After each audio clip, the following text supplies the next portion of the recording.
नमस्कार, news special देख रहे हैं आप। मैं हूं आपके साथ विशाल गर्ग। खबर की शुरुआत करेंगे। लगातार कई दशकों तक केंद्र और कई राज्यों में कांग्रेस सत्ता में रही, लेकिन 2014 में केंद्र सरकार से बाहर हो गई और उसके बाद धीरे धीरे कई राज्यों से विधानसभा चुनाव में भी हार का सामना उसको करना पड़ा।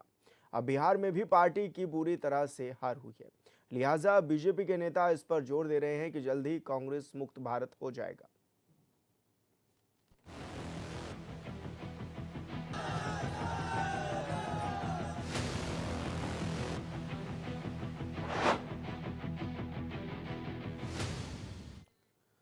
बिहार विधानसभा चुनाव में महागठबंधन की हार के बाद इन दिनों एनडीए के नेता महागठबंधन पर हमलावर हैं। पीएम से लेकर उत्तराखंड के सीएम तक कह रहे हैं जो हाल है उसके मुताबिक जल्द ही कांग्रेस मुक्त भारत हो जाएगा। इतना ही नहीं, पीएम मोदी ने तो यहां तक कह दिया है कि कांग्रेस के भीतर ही एक धड़ा पैदा हो रहा है, लिहाजा विभाजन हो सकता है। पीएम मोदी ने एमएमसी का क्या मतलब समझाया है, इस रिपोर्ट में देखिए।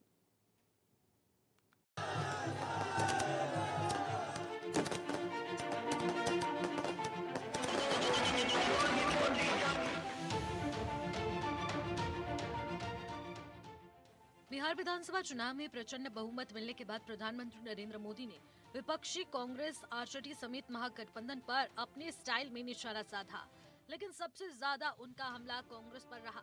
दिल्ली पार्टी मुख्यालय में कार्यकर्ताओं को संबोधित करते हुए आज कांग्रेस एमएमसी मुस्लिम लीग माओवादी कांग्रेस बन गई है और कांग्रेस का पूरा एजेंडा अब इसी के इर्द गिर्द घूमता है। इसलिए कांग्रेस के भीतर भी एक अलग गुट उभरता जा रहा है जो इस नकारात्मक राजनीति से असहज है। मुझे डर है कि कांग्रेस में एक और बड़ा विभाजन हो सकता है। कभी चौकीदार चोर है का नारा, संसद का समय बर्बाद करना, हर इंस्टीट्यूशन को अटैक करना, कभी ईवीएम पर सवाल, कभी चुनाव आयोग को गाली, कभी वोट चोरी का मनगढ़ंत झूठा आरोप, जाति और धर्म के आधार पर लोगों को बांटना, देश के बजाय देश के दुश्मनों के एजेंडे को आगे लाना। कांग्रेस के पास देश के लिए कोई पॉजिटिव विजन नहीं है। सच्चाई यह है कि आज कांग्रेस, और मैं बहुत गंभीरता के साथ कहता हूं, आज कांग्रेस मुस्लिम लीगी माओवादी कांग्रेस यानी एमएमसी बन गई है। यह कांग्रेस मुस्लिम लीगी माओवादी कांग्रेस है, यह एमएमसी है। कांग्रेस को निशाने पर लेते हुए पीएम नरेंद्र मोदी ने कहा कि कांग्रेस के सहयोगी दल भी आज ये समझने लगे हैं कि कांग्रेस अपनी नकारात्मक राजनीति को सब कुछ मान चुकी है और इसी के साथ डूब रही है। इसलिए बिहार चुनाव के दौरान मैंने कहा था कि कांग्रेस के नामदार बिहार चुनाव में तालाब में डुबकी लगाकर खुद को और दूसरों को डुबाने की कोशिश कर रहे हैं। पीएम मोदी ने कहा कि मैंने पहले भी इसी मंच से कांग्रेस के सहयोगियों को आगाह किया था और मैंने कहा था कि कांग्रेस एक बोझ है, कांग्रेस एक परजीवी है और अपने सहयोगियों के वोट बैंक को निगलकर वापसी करना चाहती है। अब कांग्रेस के भीतर भी एक अलग धड़ा पैदा हो रहा है जो इस नेगेटिव पॉलिटिक्स से असहज है। ये जो कांग्रेस के नामदार हैं, ये जिस रास्ते पर कांग्रेस को लेकर चल रहे हैं, इसके प्रति घोर निराशा, घोर नाराजगी अंदर ही अंदर पनप रही है और मुझे तो आशंका है, हो सकता है कि आगे कांग्रेस का एक और बड़ा विभाजन हो। प्रधानमंत्री नरेंद्र मोदी ने कहा कि जब मैं बिहार चुनाव में जंगल राज और कट्टा सरकार की बात करता हूं तो राजद पार्टी को कोई आपत्ति नहीं होती, लेकिन इससे कांग्रेस वालों को ठेस जरूर पहुंचता है। आज मैं फिर से ये कहना चाहता हूं कि कट्टा सरकार बिहार में कभी नहीं लौटेगी। बिहार की जनता ने विकसित बिहार के लिए वोट किया है। उन्होंने ये बात पर जोर दिया कि बिहार में कुछ दलों ने तुष्टीकरण का एमवाय फॉर्मूला गढ़ दिया है, लेकिन एनडीए की जीत ने एक नया सकारात्मक MY फॉर्मूला तय कर दिया है और वो महिला और युवा है। पीएम नरेंद्र मोदी ने कहा कि कांग्रेस कई राज्यों में दशकों से सत्ता में नहीं लौट पाई है। 2024 के बाद 6 विधानसभा चुनावों में उसने 100 सीटें जीती हैं। कांग्रेस के जो सहयोगी दल हैं वो भी समझने लगे हैं कि कांग्रेस अपनी नेगेटिव पॉलिटिक्स में सबको एक साथ डुबो रही है। और आपको याद होगा, इसीलिए ही तो मैंने बिहार चुनाव के दौरान भी कहा था कि कांग्रेस के नामदार तालाब में डुबकी लगाकर बिहार चुनाव में खुद डूबने और दूसरों को डुबेने की प्रैक्टिस कर रहे हैं। मैंने पहले भी इसी मंच से कांग्रेस के सहयोगियों को चेताया था। मैंने कहा था कि कांग्रेस एक लायबिलिटी है।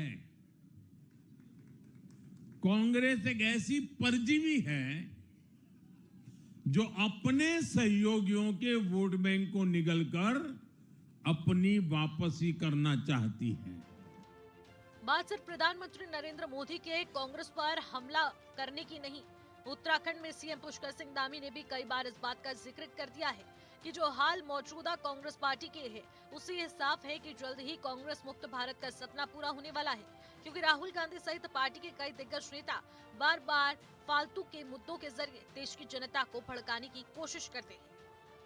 उत्तराखंड के भी बहुत सारे कार्यकर्ताओं ने वहां पर अपना योगदान दिया। हम उनको भी बहुत बधाई देते हैं, सभी को बधाई देते हैं। और इस जीत ने साबित कर दिया कि आगे जहां भी चुनाव होंगे, उत्तर प्रदेश, उत्तराखंड, यहाँ भी झूठ, अफवाह, भ्रम और जो भ्रष्टाचार जो इनके शासन में हुआ करता था, अब जनता उसको नकारेगी। यहाँ की जनता भी इंतजार कर रही है कि इनको जो है बिल्कुल जड़ से नेस्तनाबूद करेगी। पूरे बिहार की जनता ने गप्पू भैया और पप्पू भैया की जोड़ी को बाहर कर दिया है। अब कांग्रेस मुक्त भारत होने जा रहा है और हमारे प्रधानमंत्री जी ने कहा था कि कांग्रेस मुक्त भारत होगा, उस दिशा में पूरा देश अग्रसर हो गया है। दशकों तक कभी केंद्र और राज्यों में कांग्रेस की सरकार रहा करती थी, लेकिन वक्त के साथ साथ धीरे धीरे एक एक कांग्रेस के राज्यों से सरकारें छिनती जा रही हैं। और अब ये स्थिति आ चुकी है कि बिहार जैसे राज्य में कांग्रेस मात्र कुछ ही सीटों में से मट जा रही है। और शायद यही वजह है कि कांग्रेस पार्टी की नीति और नियत दोनों सवालों के घेरे में है। Bureau report HNN 24/7।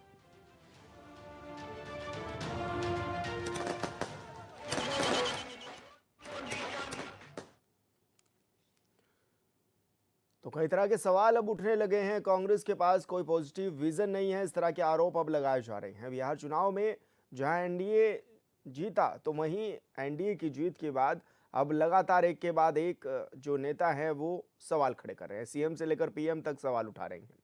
कांग्रेस के पास कोई पॉजिटिव विजन नहीं है, इस तरह के आरोप लगाए गए हैं। एमएमसी का मतलब बताया गया है मुस्लिम माओवादी कांग्रेस। पीएम मोदी ने कहा है और कांग्रेस में अब एक नया धड़ा भी पैदा हो रहा है। कांग्रेस नेता नकारात्मक राजनीति से असहज हो चले हैं। इस तरह के अब आरोप जो है वो लगने शुरू हो गए हैं। आगे कांग्रेस का एक और बड़ा विभाजन संभव हो सकता है, ये भी कहा गया है। सहयोगी दल समझने लगे हैं कि कांग्रेस डुबा रही है, ये प्रधानमंत्री ने कहा है। और 6 राज्यों में 100 सीटें भी नहीं जीत सकी है कांग्रेस। उत्तराखंड के सीएम ने भी ये सियासी हमला बोला और उन्होंने भी कहा कि जल्द ही कांग्रेस मुक्त भारत का सपना पूरा होने वाला है। राहुल गांधी पार्टी और सहयोगियों को डुबा रही हैं, इस तरह के आरोप भी लगाए गए हैं।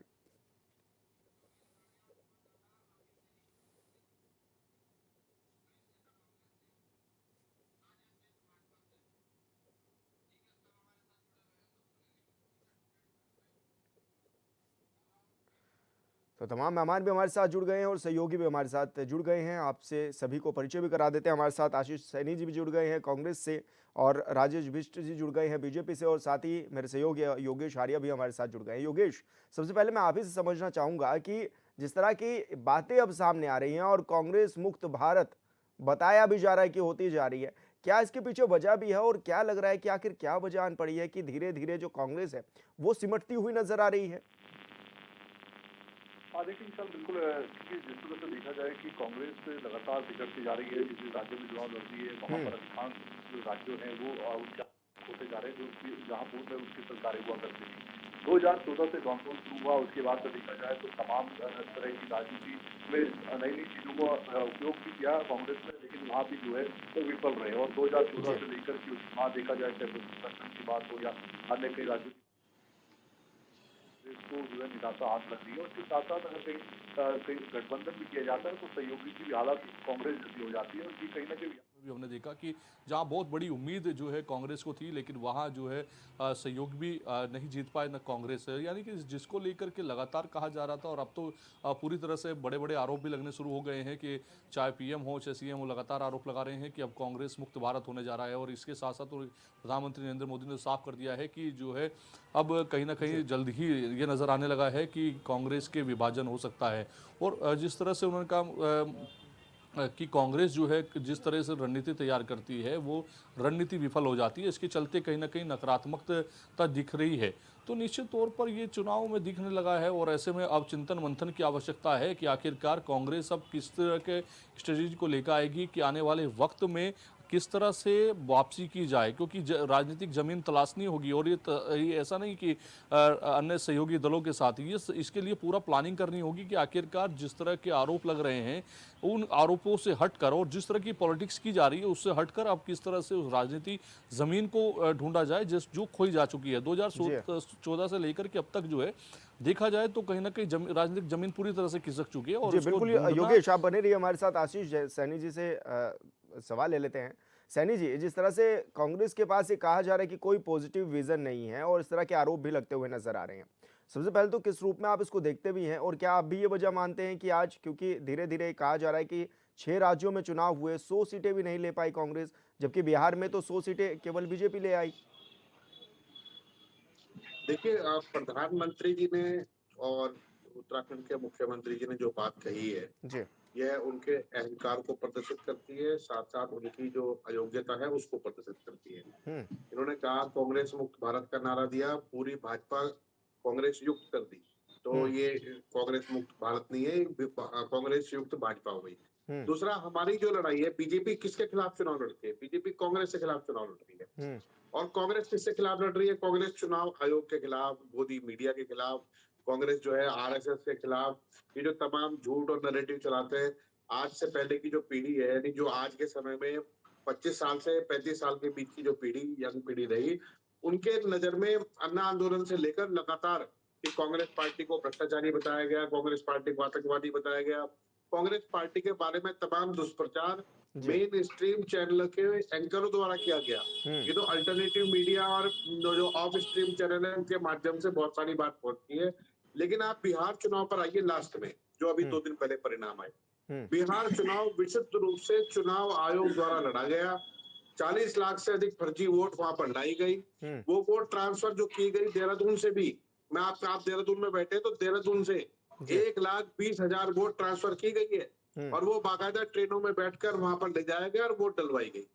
अगर आप इतना चुनाव आयोग के दम पे लड़ रहे हो और आप मतलब चुनाव आयोग के भरोसे वोट ट्रांसफर कर रहे हो, 10,000 रुपए आपने महिलाओं के अकाउंट में डाले, सीधे सीधे रिश्वत, ट्रेनें चलाई जा रही हैं राज्य सरकारों के बजट से। तो विपक्ष क्या कर रहा था सर उस समय? विपक्ष ये मुद्दा क्यों नहीं उठा रहा था और विपक्ष क्यों नहीं सच्चाई सामने ला रहा था? आपका जो ये सवाल है कि विपक्ष क्या कर रहा है, मेरा ये प्रश्न है कि विपक्ष क्या कर सकता है? क्या विपक्ष के हाथ में चुनाव आयोग ने वो जो वीडियो मांगी हमने सीसीटीवी फुटेज के, क्या उन्होंने दिए? क्या उन्होंने डिजिटल जो वोटर आईडी है वो हमें दी? क्या एसआईआर में जो वोट नाम काटे गए उनकी सूची हमें दी? नहीं दी ना।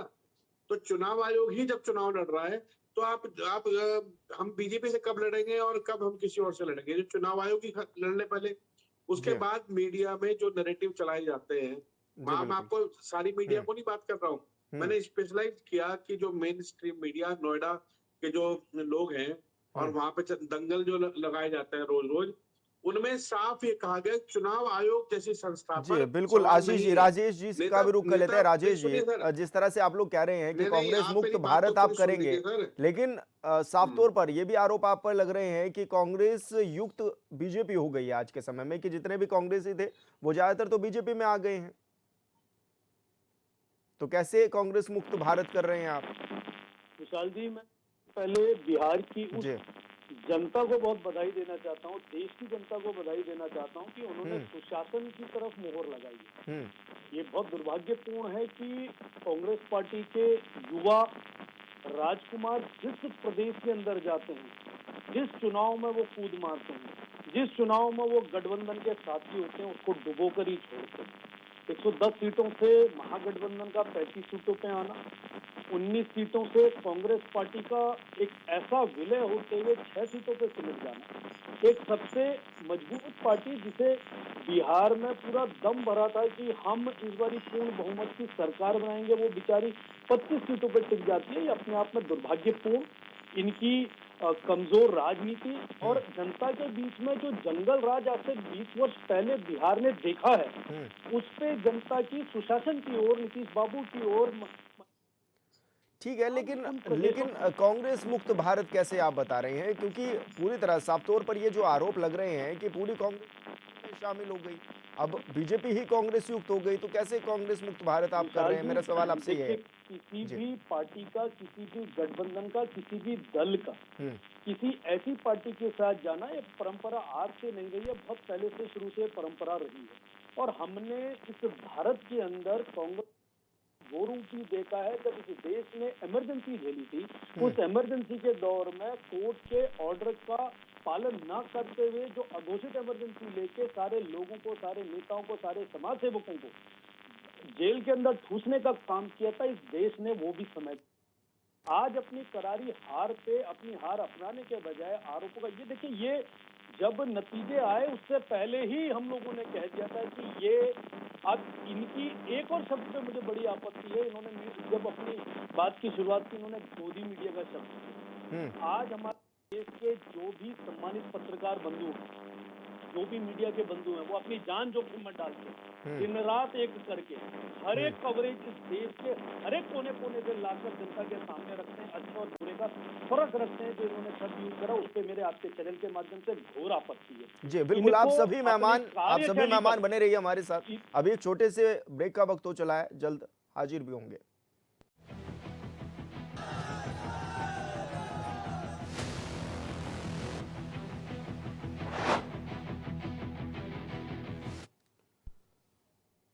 ब्रेक बाद स्वागत है आपका। तो कांग्रेस का पर लगातार अब आरोप जो हैं वो लगने शुरू हो गए हैं, और ऐसे में क्योंकि बिहार चुनाव के बाद लगातार आरोपों की राजनीति भी लगातार जारी है। तमाम मेहमान हमारे साथ बने हुए हैं और आशीष सैनी जी का मैं रुख करूंगा। आशीष जी, जिस तरह से लगातार ये कहा जा रहा था कि वोट चोरी की बात आपने कही, ईवीएम हैक होने की बात करी, चौकीदार चोर की आपने बात करी, क्या कोई भी पैतरा आपका काम नहीं किया बिहार चुनाव में? नहीं, हमारे सारे पैतरे काम कर रहे हैं। आम आदमी के पास आप जाएंगे तो उन्हें मालूम है, यदि हमने कहा चौकीदार चोर है तो राफेल खरीद में घोटाला हुआ है। हमने कहा कि सरकार भ्रष्ट है तो 72,000 करोड़ का जो बिहार सरकार का घोटाला था वो भी सच था। 1 रुपए में अदानी को जमीन दी गई, वो भी सच है। ये नहीं है कि ये चुनाव जीत जाएंगे तो वो सारे पाप इनके दब जाएंगे। देश का लोकतंत्र है, सवाल लगातार खड़े रहेंगे। अभी इन्होंने कहा कि मीडिया को के एक वर्ग को गोदी मीडिया कहा गया। मुझे बताइए, फिल्म अभिनेता धर्मेंद्र की मृत्यु का समाचार किन चैनलों ने चलाया? तो ये उन्हीं चैनलों ने चलाया जो वास्तव में आज अपनी साथ हो चुके हैं। भारत की जो लोकतंत्र के चौथे स्तंभ को 182वें नंबर पर अगर ले जाने का काम किया तो उन्हीं 19 मेन स्ट्रीम मीडिया चैनलों ने किया। तो आज वो चीजें हैं। आज आप जैसे चैनल है सच्चाई की आवाज को उठाने के लिए बात कर रहे हैं, लेकिन आप जरा उनकी स्थिति देखिए। फिल्म अभिनेता धर्मेंद्र, वो छोड़िए आशीष जी, इस पर आते हैं ना। वोट चोरी का आपने मामले उठाए, आपने ईवीएम हैक के मामले बताए। चोरी में मैं आपके सामने मैं आपके सामने बैठकर कह रहा हूँ, 40 लाख वोट दूसरे राज्यों से ले जाकर बिहार में डलवाई। चुनाव आयोग ने वोट ट्रांसफर की, वोटिंग कार्ड जारी किए फर्जी तरीके से, और वोट ट्रांसफर करने के बाद वापस ले आए, जिसमें से 1.5 लाख मतदाता तो कम से कम देहरादून के हैं। उनकी सूची मैं आपको देने को दे दूंगा, मुझे बताइए किस वक्त आपको देनी है। लेकिन अगर ये सारी वोट चोरी खुलेआम हो रही है तो देश में लोकतंत्र बचा नहीं है। ये जो चुनाव बिहार में हुआ, ये चुनाव नहीं हुआ, ये चुनाव आयोग का सिलेक्शन हुआ। जिस तरीके से चुनाव आयुक्त का सिलेक्शन अमित शाह और नरेंद्र मोदी ने बैठ के कर लिया, क्योंकि राहुल गांधी को तो बाइकआउट करना पड़ा वहां से, क्योंकि जब वो दोनों ही वोट उनके हैं तो उन्हीं को मानना है अपनी अपनी। तो जो मुख्य न्यायाधीश को जो इसमें रखा जाता था वो अब नहीं शामिल है। तो राजेश जी, हिंदुस्तान की जनता एमएमसी इस चीज को एमएमसी समझ का रही है और मतलब, आप भी समझ रहे जी हैं। राजेश जी, एमएमसी का मतलब समझा रहे हैं देश के प्रधानमंत्री और कह रहे हैं कि मुस्लिम माओवादी जो है बन गया है कांग्रेस। इसको किस रूप में आप लोग कहना चाह रहे हैं, क्या बताना चाह रहे हैं? क्या यहाँ पर जातिवाद को बांटने का काम किया जा रहा है? कांग्रेस पार्टी ने वो सारे हथकंडे बिहार चुनाव में अपनाने की कोशिश करी जिनसे उन्हें ये लग रहा था कि बिहार के भोले भाले किसान को, बिहार के भोली भाली महिलाओं को, बिहार के भोले भाले उस मेहनती इंसान को ये लोग जातियों के हिसाब से बांटने का जो काम कर रहे थे, जो भ्रम बार बारी वोट चोरी का फैला रहे थे। जब इनको कहा गया कोर्ट के अंदर कि आप हलफनामा दीजिए अगर आपके पास किसी तरह का कोई प्रमाण है, इलेक्शन कमीशन में इनको कहा गया कि आप किसी तरह के प्रमाण दीजिए, तो उस जगह पे हलफनामे के नाम पर इनके युवराज, इनके राजकुमार कहीं से कहीं नजर नहीं आए। इन लोगों ने अपने महागठबंधन के साथियों का जिस तरह से अपमान किया, रथ पे सिर्फ 2 युवराज दिखते थे और तीसरे जो इनके साथी पप्पू यादव समझ लीजिए, कन्हैया कुमार समझ लीजिए, अन्य जितने भी लोग थे, इन्होंने अपने रथों से उनको नीचे धक्का देने का काम करा। ये पूरे मीडिया ने इस देश को दिखाया है। तो ये अपने सहयोगी दलों का कभी सम्मान नहीं करते हैं। देश के अंदर अगर ये वाकई जमीन में जुड़े हुए आदमी होते, ये वाकई जनता की पीड़ा में खड़े होने वाले आदमी होते, ये वाकई जनता की आवाज को मुखरता के साथ रखने वाले लोग होते, तो वाकई आज बिहार की जनता इनके बारे में थोड़ा तो सोचती। आज इनकी दयनीय स्थिति यहीं पर नहीं है। देश के किसी भी राज्य को आप ले लीजिए, हरियाणा ले लीजिए, राजस्थान ले लीजिए, मध्य प्रदेश ले लीजिए, महाराष्ट्र ले लीजिए, दिल्ली ले लीजिए, उड़ीसा ले लीजिए, जहां आप जाएंगे वहां पे इनकी हालत दयनीय हो रखी है। ये गठबंधन तो जोड़ते हैं, लेकिन जब चुनाव लड़ रहे होते हैं, जाति, धर्म, पंथ, इन समुदायों में बांट के अपना चुनाव जीतने का प्रयास करते हैं। लेकिन मैं इनको बताना चाहता हूँ, आज की जनता, इस देश की जनता बहुत शिक्षित जनता है, समझदार जनता है। वो देश में हुए बिल्कुल विकास राजेश को जी, गिनती है। हमारे संवाददाता प्रदेश में योगेश हुए आर्या भी विकास हमारे को साथ जुड़े गिनती हुए है। हैं। योगेश, तमाम मेहमानों को भी आप सुन रहे थे, साफ तौर पर एक दूसरे पर आरोप भी लगा रहे हैं, कई तरह के अभियान भी चलाए गए, लेकिन उन अभियानों का फायदा बिहार चुनाव में होता हुआ नजर नहीं आया। अब पब्लिक का मैंडेट किस तरह से मिल रहा है, किस पार्टी को मिल रहा है और क्या कारण है कि आज कांग्रेस जो है वो सिमट करके रह जा रही है कुछ ही सीटों पर? देखिए, इसके पीछे कई कारण हैं। इसमें अगर देखा जाए तो कहीं ना कहीं कांग्रेस जिस तरह से लोगों को से कनेक्ट होना चाहिए था उस तरह कनेक्ट नहीं हो पा रही है। जिस तरह के मुद्दे उठा पा रही है वो जनता तक नहीं पहुंच पा रहे हैं। जिस तरह की बात कही गई कि वोट जो है ट्रांसफर हो रहा है, और ऐसे में अगर इस तरह भी है तो इनके लोग एजेंट बनकर वहां पर खड़े होते हैं। वहां इसका विरोध हो सकता था कि ये वोट जो है यहाँ की नहीं है, ये बाहर की वोट है, इसको वहां रोका जा सकता था। और वहां इस बड़ी चोरी को अगर ऐसा जिस तरह आरोप ये लगाया जाता है तो वहां अगर पकड़ते तो शायद इसका खुलासा बड़े तौर पर होता। और अगर वहीं देखा जाए कि जिस तरह से ये कहा जा रहा है कि 6 राज्यों में 100 वोट भी नहीं जीत 100 सीटें भी नहीं जीत पाए, तो कहीं ना कहीं देखिए इसमें आम चिंतन करने का वक्त तो कहीं ना कहीं उनको चाहिए कि ऐसे में आखिरकार वो कारण क्या है कि जनता से कनेक्ट क्यों नहीं हो पा रहे हैं। दूसरा, जिस तरह से भारतीय जनता पार्टी कहती है कि हम जो है पूरी तरह से कांग्रेस मुक्त भारत कर देंगे, तो ऐसे में बड़े नेता कांग्रेस के जो है भारतीय जनता पार्टी में है और वो उसकी सदस्यता लेकर के वहां पर लगातार भाजपा में होकर काम कर रहे हैं। लेकिन सवाल ये है कि ये 2014 से पहले भी कहा जाता था कि सत्ता में आ जाएंगे तो कांग्रेस मुक्त भारत होना शुरू हो जाएगा, कांग्रेस में एक बड़ी टूट होने शुरू हो जाएगी। लेकिन सवाल यही है कि आखिरकार जब कांग्रेस मुक्ति बात की जाती है तो वही नेता जो है भारतीय जनता पार्टी में ले लिए जाते हैं और उसके बाद वही जो है उनकी बात करते हैं। तो वो कौन सा मंत्र है जो जिससे कांग्रेस को बाहर करने की जो है मुक्त करने की बात की जा रही है? तो देखना होगा, दोनों ही पार्टियों को आत्मचिंतन करना होगा कि आखिरकार किस और दिशा में जो है आने वाले वक्त में राजनीति को ले जाया जा रहा है। इसके अलावा अगर देखा जाए तो जिस तरह से लगातार प्रधानमंत्री मोदी ने भी कहा कि राजनीति जो है वो बिल्कुल योगेश, बहुत शुक्रिया आपका, आप हमारे साथ जुड़े। और आशीष जी आपका भी बहुत शुक्रिया, साथ ही राजेश जी आपका भी बहुत शुक्रिया। आप सभी ने अपनी बात भी रखी और जिस तरह से आप लोगों ने समझाया भी है, बताया भी है, क्योंकि एक तरफ जहां आरोपों की राजनीति लगातार जारी है, ये कहा जा रहा है कि कांग्रेस मुक्त भारत हो रहा है, तो वहीं विपक्ष भी अपने सवाल उठा रहा है। और न्यूज स्पेशल में मेरे साथ इतना ही। आप देखते रहिए HNN 24/7। नमस्कार।